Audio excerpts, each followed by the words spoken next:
আমরা ইংরেজদের ফলো করে ইংরেজি করতে চাই, আমি কিন্তু ভেরিয়েশন করি না। যেমন আমি সেখানে যাব এরকম বলি না। একজন ইংলিশম্যান বা ইংলিশ সে কিন্তু প্রথম থেকে সিলেবেলে চাপ দেয়। যেমন আই উইল গো দেয়ার। আমি ডক্টর হিমাদ্রি শেখর রয়, অধ্যাপক, ইংরেজি বিভাগ, শাহজালাল বিজ্ঞান ও প্রযুক্তি বিশ্ববিদ্যালয়। বাংলাদেশের শিক্ষা ব্যবস্থায় আমরা ইংরেজি শিক্ষার যে দুর্বলতা রয়েছে সেটি নিয়ে আমার ধারণা আপনাদের সাথে জানাতে চাই, শেয়ার করতে চাই। ইংরেজি শিক্ষার মূলত যে সমস্যাগুলো বাংলাদেশে রয়েছে সেটা আমাদেরকে প্রথমে আগে অনুধাবন করতে হবে। বাংলাদেশে ক্লাস 1 থেকে 12 ক্লাস পর্যন্ত, অর্থাৎ 12 ক্লাস পর্যন্ত আমরা ইংরেজি শেখাই, ইংরেজির ভাষার শিক্ষাদান করা হয়। কিন্তু যে জিনিসটি নিয়ে সমস্যা সেটি হচ্ছে আসলে আমরা সঠিকভাবে ইংরেজি শেখাতে পারছি না এবং সেই দুর্বলতা আসলে আমাদের কাটছে না। তার মূলত প্রধান যে সমস্যাটি আমার কাছে মনে হয়, আমরা যে নির্দেশনা থাকা দরকার কর্তৃপক্ষের সেটি সঠিকভাবে পালিত হচ্ছে না। যে কোনো ভাষা শিক্ষার ক্ষেত্রে যে জিনিসটি দরকার সেটি হচ্ছে লিসনিং, স্পিকিং, রিডিং এবং রাইটিং। আমরা যদি 4টে ধাপ ধরি কোনো শিক্ষার, তো সেক্ষেত্রে লিসনিংটা হচ্ছে আমাদের গ্রাউন্ড ফ্লোর। আমরা যদি একটা 4তলা বিল্ডিং চিন্তা করি, তো লিসনিংটা হচ্ছে গ্রাউন্ড ফ্লোর, স্পিকিংটা হচ্ছে সেকেন্ড ফ্লোর, তারপরে হচ্ছে রিডিং এবং লাস্টের উপরের তলাটা হচ্ছে রাইটিং। তো আমরা যদি কোনো ভাষা শিখতে চাই, অ্যাকোয়ার করতে চাই, তাহলে প্রথম যে জিনিসটি করতে হবে সেটি হচ্ছে গ্রাউন্ড ফ্লোরটাকে খুব শক্ত করতে হবে, অর্থাৎ লিসনিংটা। তারপরে শুনতে শুনতে আমরা বলতে থাকবো, অর্থাৎ দ্বিতীয় তলাটা হবে আমাদের। তারপরে আমরা পড়ব, শেষে গিয়ে লিখব, যেটা আমরা বাংলার ক্ষেত্রে কিন্তু করি। আর ইংরেজির ক্ষেত্রে আমরা ঠিক উল্টোভাবে এটা শেখাই, যার কারণে আমাদের এই দুর্বলতাগুলো থাকছে। আরেকটি কথা যেটা বলা দরকার সেটি হচ্ছে আমরা গ্রামার ট্রান্সলেশন মেথডে অনেকদিন পড়েছি। আমরা আমাদের ছাত্র অবস্থায় দেখেছি ইংরেজি শিক্ষক এসে শুধু ভুল ধরতেন এবং আমরা খুব ভয় পেতাম, ইংরেজি বলতে ভয় পেতাম। যে জিনিসটা প্রথম আমাদের কাটাতে হবে। বাংলা আমাদের মাতৃভাষা, ইংরেজি কিন্তু আমাদের মাতৃভাষা না, আমাদের প্রয়োজনে ইংরেজি শিখতে হচ্ছে। অতএব ইংরেজি শিখতে গিয়ে আমি যে ভুল করব এটা আমার অধিকার, করতেই পারি আমি। আমাদের মানসিকতাটা থাকতে হবে যে ইংরেজি একটি ভাষা, আমার প্রয়োজনে আমি শিখছি, আমার মাতৃভাষা না, এবং আমি শিখব, চেষ্টা করব আমার ইংরেজির দক্ষতাটাকে উপরের দিকে নিয়ে যাওয়া। তো প্রথম যে জিনিসটি বলছিলাম যে আমরা তাহলে লিসনিং, স্পিকিং, রিডিং এবং রাইটিং এই 4টে ধাপ ক্রমান্বয়ে আমাদের নিয়ে যেতে হবে। প্রাইমারি স্কুলে প্রথম যে জিনিসটি করা দরকার, প্রথমে লিসনিং ক্লাসগুলো ইনশিওর করতে হবে। তার জন্য আমার শিক্ষক লাগবে, ট্রেইন আপ করতে হবে শিক্ষকদের, আমার ইনফ্রাস্ট্রাকচার লাগবে। আমাকে একটা লং টার্ম প্ল্যান করতে হবে দেশে, যে আমি প্রথমে বাচ্চাদেরকে, আমার ইয়াং জেনারেশনকে প্রথমে লিসনিং করব, তারপরে স্পিকিং করব, তারপরে রিডিং হবে, তারপরে রাইটিং হবে। এই ক্যারিকুলারটা আমাদেরকে তৈরি করতে হবে। এটা হচ্ছে একটা দিক। দ্বিতীয়টাই হচ্ছে সাইকোলজিক্যাল ব্যাপারটাগুলো আমাদের মাথায় রাখতে হবে। আমাদেরকে বুঝিয়ে দেওয়া হয় যে বাংলায় তুমি ভুল করতে পারো কিন্তু ইংলিশে তুমি ভুল করবে না। এইটা হচ্ছে আর একটা বাজে কথা, বাজে চিন্তা। আমাদের যে জিনিসটি করতে হবে যে আমি ভুল করতেই পারি, আমাদের মধ্যে কনফিডেন্ট রাখতে হবে যে আমি বলতে থাকবো, ভুল হলে হলো।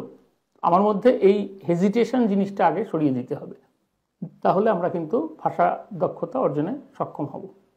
তার মানে আমার মধ্যে কনফিউশন থাকবে না, আমার মধ্যে হেজিটেশন থাকবে না, আমার মধ্যে আমি ভুল করছি এই যে একটা মানসিকতা, এর থেকে বেরোতে হবে এবং ভুল করতেই পারি আমার, সেটাকে আমি ওভারকাম করার চেষ্টা করব। কিন্তু এইটা নিয়ে এত বেশি চিন্তা করার কিছু না। যেটা বলছিলাম, আমাদের প্রথম যে জিনিসটা রাখতে হবে যে আমাদের 4টে স্কিল পরপর, সেটা লিসনিং, স্পিকিং, রিডিং এবং রাইটিং, এই ক্রমধারা আমাদের ফলো করতে হবে। দ্বিতীয় হচ্ছে আমাদের মনের মধ্যে কোনো হেজিটেশন রাখা যাবে না যে আমি ভুল করছি, এই চিন্তা দূর করতে হবে। তৃতীয় আরেকটি যে কথা বলছিলাম সেটা হচ্ছে আমাদের কারিকুলার ওরকম তৈরি করতে হবে এবং সর্বোপরি আর একটা যেটা দরকার সেটি হচ্ছে আমাদের মধ্যে একটা এরকম চিন্তা থাকে যে আমরা ইংরেজদের ফলো করে ইংরেজি করতে চাই, কে ব্রিটিশ কে আমেরিকান। আসলে এটা দরকার নেই। আমাদের বাংলা এবং ইংরেজি ভাষার দুটো প্রধান পার্থক্য হচ্ছে, বাংলা হচ্ছে ফ্ল্যাট টনিক ল্যাঙ্গুয়েজ, অর্থাৎ আমি যেটা বলি বাংলায় সেটা কিন্তু আমি উঁচু নিচু স্বরে বলি না, আমরা ফ্ল্যাট টনিক ল্যাঙ্গুয়েজ বাংলা। আর ইংরেজি হচ্ছে রিদমিক ল্যাঙ্গুয়েজ, মানে একটা সিলেবাল আমরা উপরে বলি, উঁচু করে বলি, হাই, আর একটা হচ্ছে লো। মানে সিলেবলটা যেমন আমি বলতে পারি এভাবে, যেমন ডক্টর আমরা বলি ফ্যাক্টর, সেরকম যেমন ধরেন আমি একটা এক্সাম্পল দিতে পারি, আমি এটা এক্সাম্পলটা দেওয়ার চেষ্টা করি সব জায়গায়। বাংলাতে যদি আমি বলি আমি সেখানে যাব, আমি কিন্তু ভেরিয়েশন করি না, যেমন আমি সেখানে যাব এরকম বলি না, আমরা কিন্তু বাংলাতে বলি আমি সেখানে যাব। একজন ইংলিশম্যান বা ইংলিশ সে কিন্তু প্রথম থেকে সিলেবেলে চাপ দেয়, যেমন আই উইল গো দেয়ার, সে বলে I will go there. It means when they pronounce I will go there, we think that we don't understand. Actually, they say the same thing. I'll go there. I'll go there. That is the basic difference we have. We need not worry about that we don't know English. We know English, but the main thing is that we should follow our pattern. Bangla and English are two different patterns of languages. So that's why we need not to follow or we need not to imitate them always. Rather, we will try to speak something in English. That should be our main motto, that we know how to speak in English. আমার মধ্যে এই কনফিডেন্সটা আনতে হবে। পৃথিবীর অনেক দেশ তারা কিন্তু ইংরেজি জানে না, কিন্তু তারা পৃথিবীকে গভর্ন করছেন। যেমন ইটালিতে যান, যেমন জাপানে যান, চায়নাতে যান, তাদের অনেক ব্যক্তিবর্গ কিন্তু ইংরেজি জানে না, কিন্তু তারা টেকনোলজিটা জানে। আমরা যেহেতু আমাদের বাংলা টেকনোলজি অত দূরে নিয়ে যেতে পারিনি, অতএব ইংরেজি জানাটা আমাদের দরকার, কারণ ইংলিশ জানলে আমার ওয়ার্ল্ডে কমিউনিকেট করতে সুবিধা হবে। সেই কারণে আমার ইংরেজি শেখাটা কিন্তু প্রয়োজনে, আর প্রয়োজন যেহেতু আমি সেহেতু আমার প্রয়োজনের তাগিদে ইংরেজি শিখব। আর ইংরেজি শেখার ক্ষেত্রে আমার যেটা জিনিসটা করা দরকার, লিসনিং যদি আমি বেশি করে করি তাহলে কিন্তু অটোমেটিক্যালি আমার স্পিকিংটা হবে। আপনারা দেখছেন আমাদের দেশে অনেকেই হিন্দি ফিল্ম দেখে সে কিন্তু হিন্দু বলতে পারে, সে কিন্তু লিখতে পারে না, কিন্তু বুঝতে পারে। আমাদের যে জিনিসটা দরকার, লিসনিংটাকে সকলের কাছে সমানভাবে তুলে ধরার চেষ্টা করা। যেমন একটা আমাদের ক্লাস 1 থেকে 5, 10 এই যে সেকেন্ডারি স্কুল পর্যন্ত আমরা লিসনিংয়ের ব্যাপারটাকে ইনশিওর করতে হবে প্রথম। এখন এইটা করবেন কারা? এটা করবেন যারা শিক্ষার সাথে সংশ্লিষ্ট, যারা নির্দেশনা দেন, যারা পরিকল্পনা করেন, যারা প্রণয়ন করেন বিভিন্ন নীতি, তাদেরকে এই ব্যাপারটা মাথায় রাখতে হবে। প্রথমে আমাদের লিসনিংটা ইনশিওর করতে হবে এবং তাদেরকে বলতে দিতে হবে। এটা অনেকটা ল্যাঙ্গুয়েজ অ্যাকুইজিশন করার মতো। আপনি যেমন ড্রাইভিং বা ধরেন সাঁতার কাটা, আমরা যদি এভাবে চিন্তা করি, এই অ্যাকুইজিশনটা প্রথম করতে হয়। আপনাকে গাড়ি কিন্তু চালাতে হবে, চালাতে গেলে গাড়ি ভুলভ্রান্তি হবে। আপনি যখন সাঁতার কাটতে যাবেন তখন আপনাকে সাঁতার কাটতে হবে, নদীতে নামতে হবে, পুকুরে নামতে হবে, 2-1 দিন পানি জল আপনি মুখে চলে যাবে। তো আমরা ওই চিন্তা যদি মাথায় রাখি যে ল্যাঙ্গুয়েজ আমাকে বলতে হবে, ভুল হলেও আমি শুধরে নেব, কিন্তু আমি বলতে থাকবো, এই জিনিসটাকে প্রথমে ইনশিওর করতে হবে। যে ভাষা দক্ষতা অর্জন করতে গেলে এটা একটা অ্যাকুইজিশন, এটা লার্নিং না। লার্নিং এবং অ্যাকুইজিশনের যে পার্থক্যটা রয়েছে সেটি হচ্ছে, অ্যাকুইজিশন মানে আপনার রপ্ত করতে হয়, লাইক ড্রাইভিং, লাইক আপনার সুইমিং। তো আপনি সুইমিং সম্বন্ধে 2 পাতা পড়লেন, আপনি ড্রাইভিং সম্বন্ধে 2 পাতা মুখস্থ লিখতে পারলেন, তাতে কি আপনি গাড়ি ড্রাইভ করতে পারবেন? পারবেন না। ঠিক তেমন আপনি যদি সুইমিং অনেক জানলেন, এভাবে হাত নাড়াতে হয়, এভাবে পা নাড়াতে হয়, তাতে কি আপনার সুইমিং করতে পারবেন? পারবেন না। ইংরেজি ভাষা বা যে কোনো ভাষা শেখার ক্ষেত্রেই ব্যাপারটি এরকম, আপনাকে এই কাজে নেমে পড়তে হবে, দেখাতে হবে। তাহলে কি করতে হবে? প্রথমে লিসনিংটাকে ডেভেলপ করতে হবে। বাচ্চাদেরকে শুধু শোনান।